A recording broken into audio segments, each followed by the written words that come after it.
Putting special effects on minis is like running with scissors. There's ways to do it right, but many won't even try, and God help you if you f it all up. I do it when I can. So when I finally got around to my Harlequins, I knew I had to try my hand at the domino field, complete with more than enough light refractions to give J.J. Abrams a stiffy. So now, let's show you how it's done. Making the effect, not giving someone a stiffy.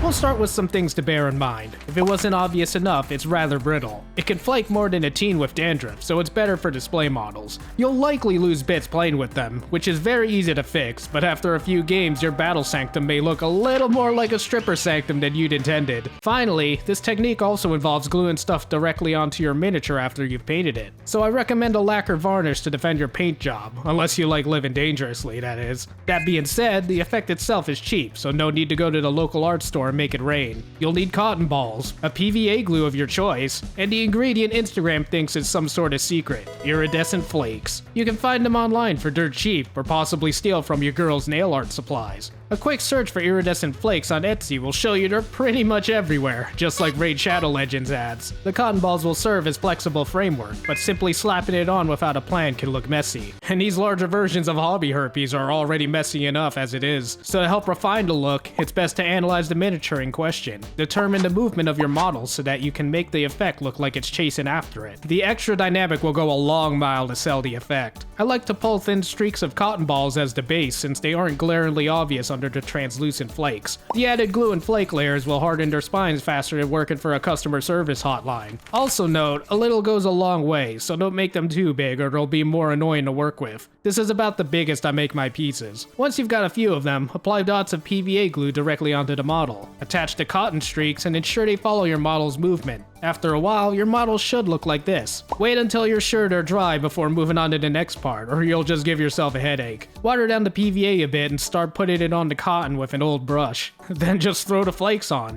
You really don't have to pay too much attention on the first layer unless an unsightly piece gets cozy where you don't want it. And yes, I said first layer. These are thin translucent flakes, so the more they're stacked, the more they retain their true color. So on the initial layer, I like to focus on 1 or 2 streaks at a time since they'll try and wilt from the weight of the glue and flakes. You'll probably have to babysit it like a hyper toddler, but once it's dry, it shouldn't give you any real issues. It can also be bent a bit more into shape and strengthened with subsequent gluing, so don't fret if it dries a bit out of alignment. While the Harlequin already looks nice, she's not quite ready to strut down the runway just yet. At this point, I usually do 2 or 3 more smaller layers. Slap more glue on areas that look way too thin or bare in order to hide the cotton. I also like to make my flake density thicker when it's closer to the model, then taper it away like comet tails. If any cotton threads were stretched further out during the first stage, I'll even throw in a lone flake at the end as an accent. On these later layers, I like trying to twist and turn some flakes. That way, no matter how you look at the model, there's usually a few surfaces reflecting light. You can use tweezers as the glue is drying to help position them. After rinsing and repeating, it won't be too long before your model is done, though you may notice it needs a haircut. Since you likely aren't quickly producing a video like me, give those threads some quick snips so it doesn't look like Rapunzel is in charge of your art department. As you may have noticed, this effect is like folding everyone's laundry during your free time. Mostly straightforward, but time-consuming and rather tedious. But the model sure does stick out after it's all said and done, especially when it's with its friends. Obviously, its surroundings and the color scheme can amplify the effect, but those design choices are in your hands. Thanks for stopping by. Have a f***ing awesome day, and I'll see you next time.